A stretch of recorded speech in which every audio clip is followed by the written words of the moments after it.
அருமையான கர்த்தருடைய பிள்ளைகளே, இந்த 2 வசனங்களின் முடிவு என்று அறிவிக்கப்பட்டிருக்கிற அந்த ரட்சிப்பை குறித்து, முடிவு வரைந்தும் அவனவனுக்கு என்று நியமிக்கப்பட்ட காலத்தில்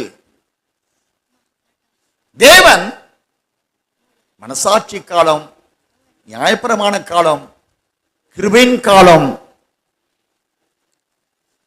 கடைசி அந்தி கிறிஸ்துவின் காலம் என்ற 4 நியமங்களில் அந்தந்த காலத்துக்குரிய நியாயம், அதாவது மனசாட்சியின் காலத்திற்கு மனதின் பிரமாணத்தின்படி அவர்கள் தங்களை ரட்சித்துக் கொண்டார்கள் பாவத்திலிருந்து. நியாயப்பிரமாண காலத்தில் நியாயப்பிரமாணத்தின் மூலமாக பாவங்களிலிருந்து தங்களை ரட்சித்துக் கொண்டார்கள் இஸ்ரவேலர்கள். கிருபையின் காலத்திலே மனம் திரும்பி பாவ மன்னிப்புக்கென்று பிதா குமாரன் பரிசுத்தாவின் நாமத்தினால் மூலம் ஞானஸ்நானம் பெற்று பரிசுத்தாவின் அபிஷேகத்தை விட்டு ரட்சிக்கப்பட்ட அந்த ரட்சிப்பின் மூலமாய் ஆவியான சபையில் அனுதினமும் அந்த ரட்சிப்புக்குரிய சபையை சேர்த்து வந்தார்.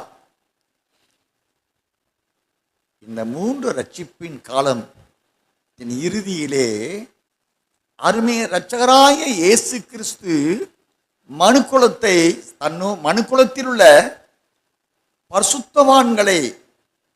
பரிசுத்தவான்களின் ஐக்கியமான மனவாட்டி சபையை சேர்த்துக்கொள்ள வருகிற பொழுது, அந்த கடைசி நாட்களில் அவரை சந்தித்து அவரோடு சேர்ந்து கொள்ள அவரை சேர்த்துக் கொள்ளப்படுவதற்கென்றதான ஒரு ரட்சிப்பை வைத்திருக்கிறார்.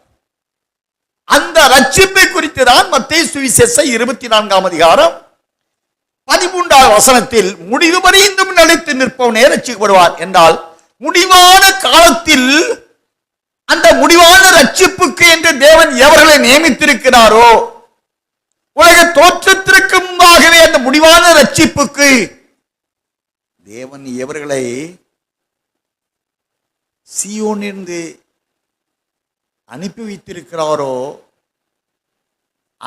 அவர்கள் காலம் ரட்சிப்பை சோதிக்கிற காலம், பொல்லாங்கனால் அவர்கள் அடைந்த ரட்சிப்பை இழக்க வைக்கிற காலம், அந்த ரட்சிப்பை அணிந்து கொள்ள விரும்புகிறவர்களுக்கு மரணத்தை உண்டாக்கக்கூடிய காலம், இரத்த சாட்சியா மரிக்கக்கூடிய காலம் அது. அந்த நாட்களில் அந்த ரட்சிப்புக்கு உரியவர்கள் அவர்கள் அனுப்பப்பட்டு தேவனுடைய வேலை ஊழியம் என்ற அழைப்பை சார்ந்து அவற்றில் முடிவு வரைந்தும் நின்றவர்கள் நிலைத்து நிற்பவர்களுக்கு அந்த ரட்சிப்பை தேவன் வைத்திருக்கிறார். அதைத்தான் 13ஆம் வசனத்திலே முடிவு வரைந்தும் நிலைநிற்பவனே ரட்சிக்கப்படுவான். ராஜ்யத்தினுடைய இந்த சுவிசேஷம், நாம் ராஜ்யம் அறிந்திருக்கிறோம். மணவாளனை சந்திக்க எதிர்கொண்டு போக புறப்பட்ட 10 கன்னிகள் பரலோக ராஜ்யம் என்று சொல்லப்படுகிறது. ராஜ்யம் என்று சபை என்று சொல்லப்படுகிறது. அந்த சபையின் நாமம் ஆவியான எழுதப்பட்டபடி வெளிப்படுத்தல் 21ஆம் அதிகாரம் 2-3 வசனங்களிலே தன் புருஷனுக்காக அலங்கரிக்கப்பட்ட மணவாட்டி என்றெல்லாம் சொல்லப்படுகிறது என்று அறிந்துள்ளாய் இருக்கிறோம். அந்த மணவாட்டி சபையாய் மணவாளன் சந்திக்க ஆயத்தப்படுகிற அந்த ராஜ்யமான சபைக்கு அந்த முடிவான ரட்சிப்பை அடைந்து கொள்ளும் அந்த உபத்திரவ காலம், இனி சம்பவிக்க வேண்டிய சம்பவங்கள், அந்தி கிறிஸ்துடைய முதல் 3.5 பின்முனரை ஆண்டு காலமாகிய உபத்திர காலம், பின்பு ரகசிய வருகை, பின்பு 1000 வருட அரசாட்சி, பின்பு வெள்ளை சிங்காசன நியாய தீர்ப்பு நித்தியம். இந்த இனி சம்பவிக்க போகிற அவைகளை இந்த ஆவிக்குரிய மண்டலத்திற்கு இந்த முடிவான ரட்சிப்பை அணிந்து கொள்ளும்படி சீயோனிலிருந்து எவர்கள் அந்த மணவாட்டியில் எருசலேம் அனுப்பப்பட்டு அனுப்பப்பட்ட அந்த வேலையை ஜெயமாக முடித்த நிமித்தமாய் அவருடைய நாமங்கள் ஜீவ புஸ்தகத்தில் பெயர் எழுதப்பட்ட பரிசுத்தர்கள் என்று தேவனால் ஏற்றுக்கொள்ளப்பட்டவர்களோ அவர்களை கொண்டு இந்த ராஜ்யத்தின் சுவிசேஷம் சகல ஜாதிகளுக்கும் பிரசங்கிக்கப்படும், அப்பொழுது முடிவரும் சொல்லுகிறார். அருமையான கர்த்தருடைய பிள்ளைகள், ஆக முடிவான காலத்துக்குரிய பரிசுத்தவான்கள் அடைந்து கொள்ள நியமிக்கப்பட்ட அந்த முடிவான ரட்சிப்பை எங்கும் அறிவிக்கின்றவர்களுக்கு அந்த ரட்சிப்பை தேவன் அருளுகிறார். வேதத்திலே நாம் வாசித்திருக்கிறோம்.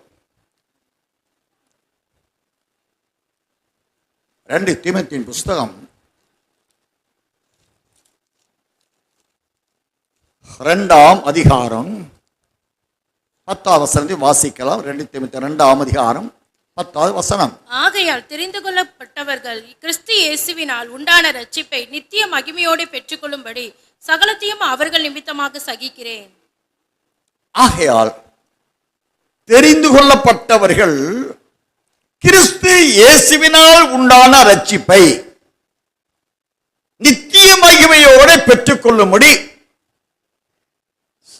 சகலத்தை அவர்கள் நிமித்தமாய் சகிக்கிறேன். ஆதி திருச்சபையின் ஊழியமே, ஆதி திருச்சபையின் அப்போஸ்தல ஊழியமே இந்த ராஜ்யத்தை குறித்த சுவிசேஷம் ஆகிய இனி சம்பவிக்க போகிறவைகளை அறிவிக்கின்ற சுவிசேஷமாய் பிரசங்கிக்க வேண்டும் என்று ஆதி திருச்சபையில் உள்ள அப்போஸ்தலர்களுக்கு தேவன் 40 நாளளவும் அவர் கட்டளையிட்டார் என்பதை எல்லாம் நாம் அறிந்துள்ளாயிருக்கிறோம். கடைசி நாட்களிலே அருமை இரட்சகராய் இயேசு கிறிஸ்து மத்தேயு 16ஆம் அதிகாரம் 27ஆம் வசனத்தின்படி மனுஷகுமாரன் தமது பிதாவின் மகிமை பொருந்தினவராய் வருவார் என்ற ரகசிய வருகையை சார்ந்த தேவ திட்டத்தின்படி அவர் வருகையில் இயேசு கிறிஸ்துவினால் உண்டான ரட்சிப்பை யாருக்கு கொடுக்கிறார் என்றால் தெரிந்து கொள்ளப்பட்டவர்களுக்கு. அருமை இரட்சகரால் அந்த முடிவான காலத்தில் ஏற்பட இருக்கின்ற உபத்திரவ காலம், மகா உத்தரவு காலத்தில் பொல்லாதவனை எதிர்த்து நின்று அவனை ஜெயித்தவர்கள், அவர்களுக்கென்று அவர்களை ஜெயித்தவர்களால் சீயோன் சந்தோஷப்பட்டு இப்பொழுது எப்போ வலுசற்பம் பூமியிலே தள்ளப்பட்டு அவன் வானத்தில் இருந்த இடம் காணப்படாமல் போன வேளையிலே பரலோகம் மிகுந்த ஆர்ப்பரிப்போடு சந்தோஷத்தோடு அறிவிக்கிறது, இப்பொழுது ரட்சிப்பும் வல்லமையும் ராஜ்யமும் உண்டாவதாக என்று வெளிப்படுத்த 12ஆம் அதிகாரம் 10-11 வசனங்களை வாசிங்க. அப்பொழுது வானத்திலே ஒரு பெரிய சத்தம் உண்டாகி, இப்பொழுது ரட்சிப்பும் வல்லமையும் நமது தேவனுடைய ராஜ்யமும் அவருடைய கிறிஸ்துவின் அதிகாரமும் உண்டாய் இருக்கிறது. அப்படின்னா இப்பொழுது ரட்சிப்பு, எப்ப அந்த ரட்சிப்பு உண்டாது என்ன பரலோகம் அறிவிக்குது. சாத்தான் பூமியிலே 9ஆம் வாசிங்க வெளிப்பட 12:9. உலகம் அனைத்தையும் மோசம் போக்குகிற பிசாசு என்றும் சாத்தான் என்றும் சொல்லப்பட்ட பழைய பாம்பாகிய பெரிய வலுசற்பம் தள்ளப்பட்டது, அது பூமியிலே விழ தள்ளப்பட்டது. பூமியிலே விழ தள்ளப்பட்டது மட்டுமல்ல, நம் சகோதரி மேல் இரவுகள் குற்றம் சாட்டுகிறவன் தள்ளப்பட்டு போனான்.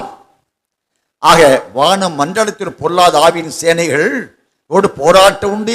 எபேசியர் 6:12-13 சொன்னார் இல்லையா? 13ஆம் வசனத்தில் தீங்கு நாட்களில் அவனை எதிர்த்து நிற்கத்தக்கதாக தேவன் சர்வாயுத வர்க்கத்தை தரித்துக் கொண்டால் நில்லுங்கள். இந்த தரித்துக் கொள்ளுகிற ஒரு கூட்டம் உண்டு. அந்த கூட்டத்திற்கு என்று தேவனால் வைத்து வைக்கப்பட்ட ரட்சிப்பு உண்டு. அந்த முடிவான ரட்சிப்பை நாம் அடிக்கடி தியானம் செய்திருக்கிறோம். 1 வசனத்திலே கடைசி நாட்களில் வெளிப்படும் ரட்சிப்பு. அந்த ரட்சிப்புக்குரியவர்கள் பொன் உலைக்களத்திலிட்டு சுத்திகரித்து சுத்த பொன்னாக விளங்குவதைப் போல அதை காற்றிலும் வெளியேறி பெற்றவங்களுடைய விசுவாசம் சோதிக்கப்பட்டு சுத்த பொன்னாக விளங்கும். அப்பொழுது அருமை இரட்சகர் வருகையிலே அவர்களுக்கு மகிமை, கனம், புகழ்ச்சி யாவும் உண்டாக காணப்படும் என்று அந்த ரட்சிப்பை அடைந்தவர்கள் தேவன் அறிவிக்கிறார்.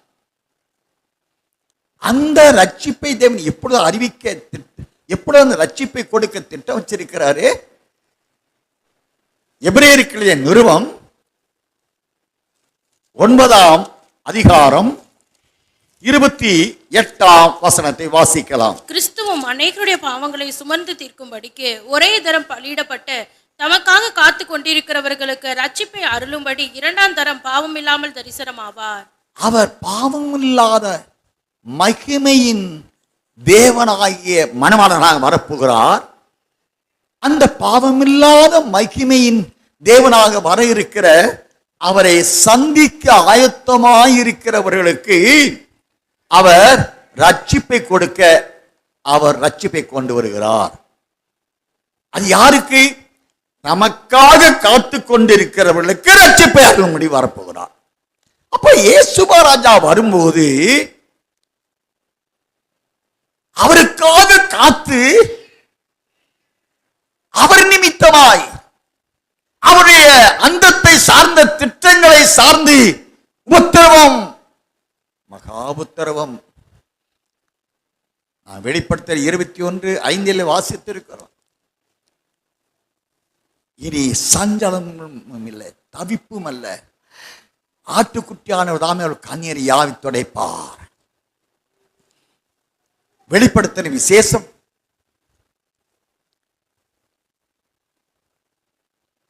7ஆம் அதிகாரம் 14வது வசனத்திலிருந்து வாசிக்கிறோம். அதில் 17ஆம் வசனம் வாசிங்க. சிங்காசனத்தின் மத்தியில் இருக்கிற ஆட்டுக்குட்டி ஆனவரே இவர்களை மேய்த்து இவர்களை ஜீவ தண்ணீர் உள்ள ஊற்றுகள் அண்டைக்கு நடத்துவார். தேவன் தாமே இவருடைய கண்ணீர் யாவையும் துடைப்பார். தேவன் தாமே இவர்கள் கண்ணீர் யாவையும் துடைப்பார். யாருடைய கண்ணீர் துடைப்பார்? 14ஆம் வசனத்திலிருந்து இவர்கள் யார், எங்கிருந்து வந்தவர்கள்? இவர் மிகுந்த உபத்திரவத்தில் வந்தவர்கள் என்று அறிவிக்கப்பட்டது அல்லவா? அந்த அந்தி கிறிஸ்துவின் 7 ஆண்டு ஆட்சியிலே முதல் 3 ஆண்டு காலத்தில் புறஜாதியர் மீட்கப்பட்ட அந்த பரிசுத்தவான்கள் நேசருக்காக மிருக வலுசற்பத்தோடு யுத்தம் செய்தவருடைய பூமியிலே தோற்கடித்து தேவனால் அறிவிக்கப்பட்ட அருளப்பட்ட அந்த ரட்சிப்பை அணிந்து கொண்டு அந்த மனவளவை சந்திக்க ஆயத்தமாக அந்த ஒரு சுத்தவான்கள் இருக்கிறார்களே, அவருக்கு அந்த ரட்சிப்பு எப்படி கிடைக்கப்படுகிறது? மிகுந்த உபத்திரப்பட்டவர்கள், ஆட்டுக்குட்டியானவரின் ரத்தத்தால் தன் வஸ்திரனை தோய்த்து வெளுத்தவர்கள் ஆனபடியினால் இந்த பரிசுத்தவான்கள் ஆட்டுக்குட்டியானுடைய ஜீவ புஸ்தகத்தில் பேரறிந்த சாக்கியம் பெற்றவர்கள். நான் வெளிப்படை 21ஆம் அதிகாரம் கடைசி வாசிங்க. தீட்டுள்ளதும் அருவருப்பையும் பொய்யையும் நடப்பிக்கிறதுமாகிய ஒன்றும் அதில் பிரவேசிப்பதில்லை. ஆட்டுக்குட்டியானவரின் ஜீவ புஸ்தகத்தில் எழுதப்பட்டவர்கள் மாத்திரம் அதில் பிரவேசிப்பார்கள். ஆட்டுக்குட்டியானுடைய ஜீவ புஸ்தகத்தில் பேர் எழுதப்பட வேண்டும் என்றால் இந்த முடிவான காலத்திற்கு என்று வைக்கப்பட்டு சாத்தானை தோற்கடித்து அதற்குரிய பிரதிபலனான முடிவான ரட்சிப்பை மணவாளன் கொடுக்க அவருக்காக அந்த ரட்சிப்பை பெற்றுக்கொள்ள காத்து கொண்டிருக்கிற மனமாற்றியானவள் இருக்கிறாளே, அவள் அந்த ரட்சிப்பை பெற்றுக்கொள்ள அந்த ரட்சிப்பு இவளுக்கு இந்த பரிசுத்தவான்களுக்கு கனம், மகிமை, புகழ்ச்சி காணப்படும் என்று சொல்லப்படும். வாசிக்கலாம் 1ஆம் அதிகாரம் 7-8 வசனங்கள். அழிந்து போகிற பொண்ணு அக்கினினாலே சோதிக்கப்படும். அதை பார்க்கிலும் அதிக விலையேற பெற்றதாய் இருக்கிற உங்கள் விசுவாசம் சோதிக்கப்பட்டு இயேசு கிறிஸ்து வெளிப்படும் போது உங்களுக்கு புகழ்ச்சியும் கனமும் மகிமையும் உண்டாக காணப்படும். அந்த ரட்சிப்பை அடைந்தவர்கள் தமக்காக காத்து கொண்டிருக்கிறவர்களுக்கு அந்த ரட்சிப்பை அவருக்காக காத்து கொண்டிருக்கிறவங்க யாரு? ஓசியா தீர்க்கத்தை சுவிசேஷம் 3ஆம் வாசித்தோம் இல்லையா? கடந்த நாள் தியானம் செய்திருக்கிறோம். இந்த வீடியோ உங்களுக்கு பிடிச்சிருந்தா லைக் பண்ணுங்க, உங்க நண்பர்களுக்கும் ஷேர் பண்ணுங்க. அப்படியே நம்ம சேனலுக்கும் சப்ஸ்கிரைப் பண்ணிடுங்க. நன்றி. அடுத்த வீடியோவில் சந்திப்போம்.